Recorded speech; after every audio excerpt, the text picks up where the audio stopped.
Yeah, I'm Ben Hudson, and the photograph of me and Pam were from our wedding day on the 1st of September 1995 outside Enfield registry office with my dad, obviously, who was a guest on the day. He'd travelled by train from Newcastle for the day, and the photograph's actually taken as we're going into the registry, so we're not married in that picture yet. It's another half an hour ish.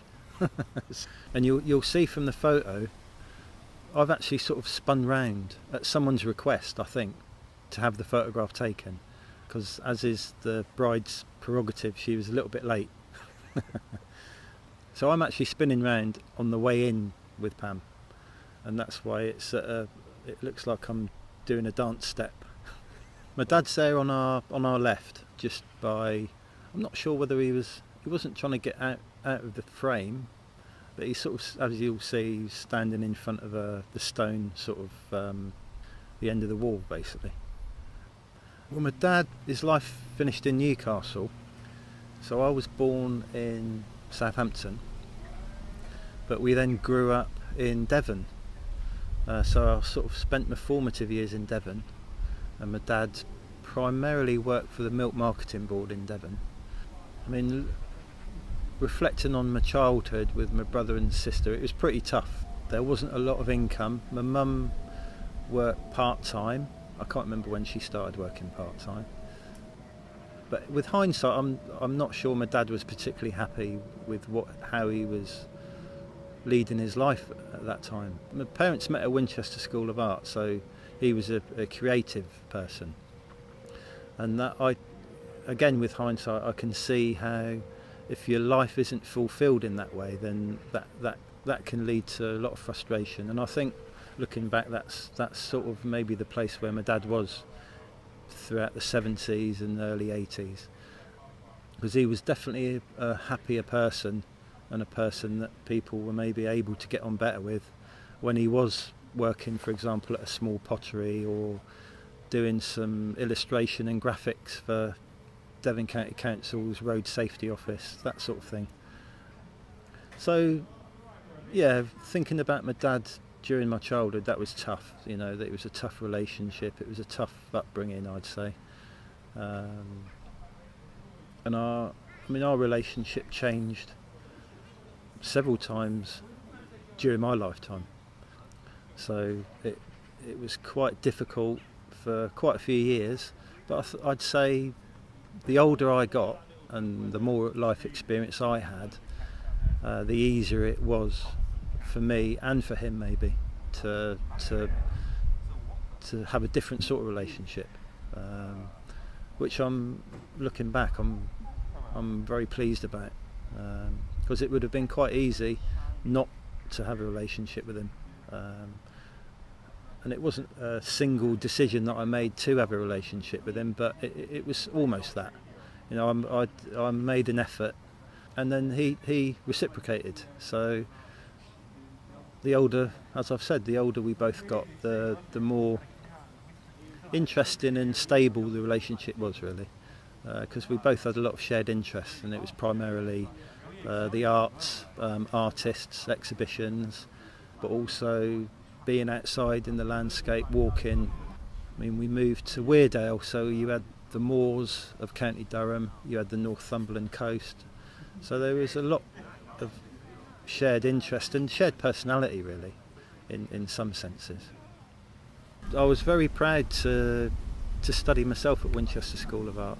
How many years later? 30 years after they'd studied there. I mean, it had changed a lot. Talking to my dad, he didn't recognise the modern campus as it is. But I did a year's masters there, and I think he was also quite proud of that. I definitely was, the fact that I'd gone back to the same place that they'd studied. Our shared interest of art and exhibitions has always been one that we were able to talk about and share. So however we were both feeling on a particular day, at least there was a commonality there that we could pick up again and again.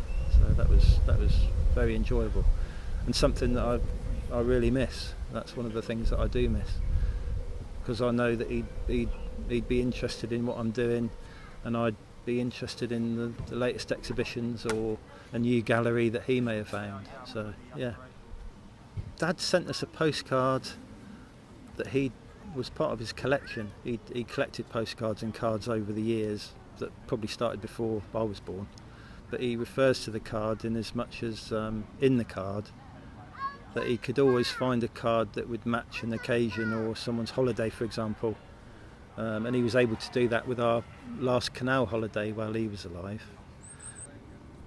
Yeah, which was one of the short pieces of his own words and his own writing that I was able to read out at his funeral, which I thought was quite apt.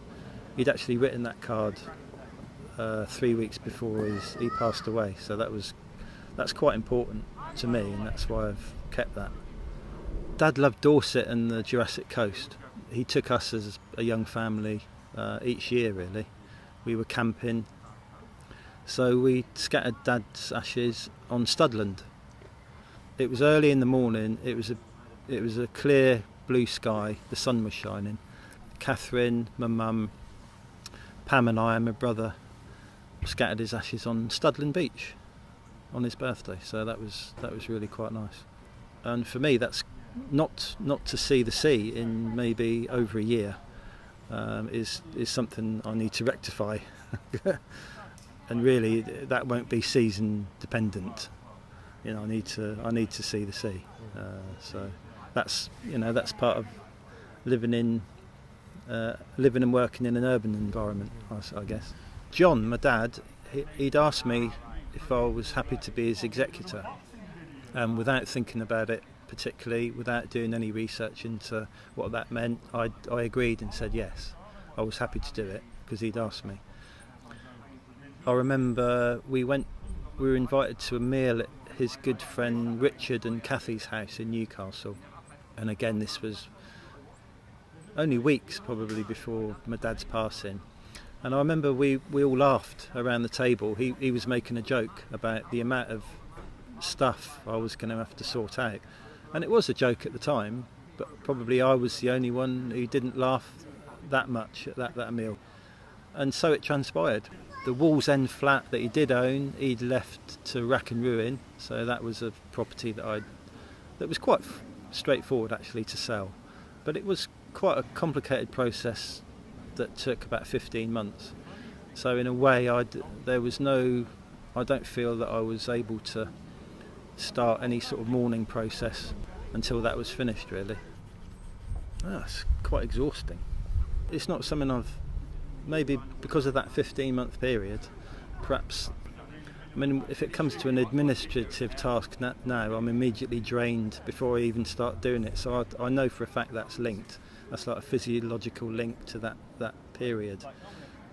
I'm capable of doing it still, but I have to allocate specific time to do it, and I'm aware myself that will be an exhausting thing to do, even though it's nothing to do with, someone's estate, etc. But yeah, definitely an emotional tiredness. Yeah, I realise what it is now. So previously, it might have manifested itself in a different way, or I might have dealt with it in a different way. But now I'm able to. Now I know what it is. So that's far more healthy, really, for your mental state. Really, if you know why, then you're able to deal with it in a different, more positive, productive, less stressful way. I've got a couple of close friends who have, in the period of the last 5 years, have lost their fathers. So I wouldn't say it's a shared experience, because everyone's experience is really quite personal and individual. But I'm sure we've all learnt something from each other. I know that how supportive my two friends were, or these particular friends were at the time, and in a way they are every time we meet, because once you've lost a parent, or once you've lost anyone who you love, that's it then. Your life has changed in that respect. So the whole concept of mourning is one I'm quite interested in, really. Some say it takes a year to get over someone's passing away, and I now find that ridiculous. So it's something you carry with you every day, you know. So, and you will for the rest of your life. So that's, in a way, that's comforting. But at other times it can be exhausting. My friend Carl is a cider maker, and my dad's apple trees were laden at the time of his death. I haven't discovered the variety yet, but this apple was pink through and through. The flesh was pink.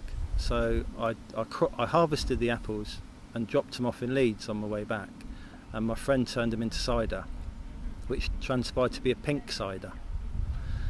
And the pub where he drinks most often in Leeds, the Chemic, they had a gay pride festival, so they bottled it and marketed it as Prider, this pink cider.